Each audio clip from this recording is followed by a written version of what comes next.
Igen. Unga konstnärer från Leksand, Grekland, ex-Jugoslavien och Moldavien öppnar imorgon en utställning i Leksands kulturhus. Det är årets vägskälsutställning som handlar om unga konstnärer på väg.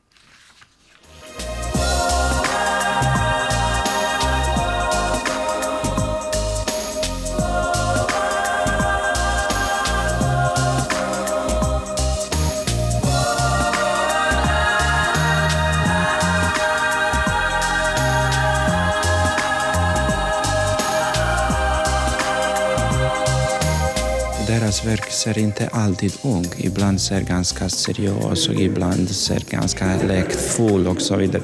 Men det är mest färgerna kanske som spricker, som är starka och som är mycket energi. Det är den här kanske som är mest spännande och mest originell för den här året.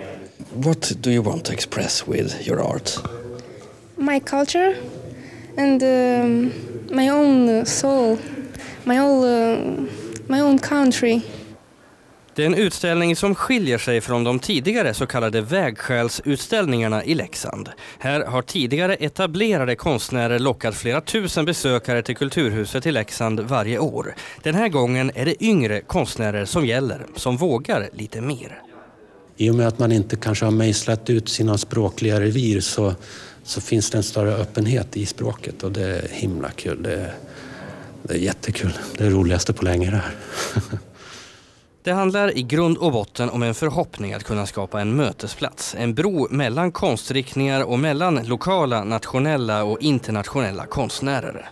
Leksands kommun står för fiolerna tillsammans med Leksands konstsällskap och så Företagarnas folkhögskola där drygt 30 av eleverna bidragit till utställningen. Men främst lockar man med unga konstnärslöften från övriga Sverige och från Grekland, ex-Jugoslavien och Moldavien. It's a great opportunity to come somewhere and show what I'm doing because we have been very close country before. It was hard to go out from the country and kind of still now the same. And when I get this invitation, I was very happy that I can travel somewhere and I can show to the people my art. Imorgon kväll invigs Vägskäl 2003 och utställningen visas i Leksand en månad framöver.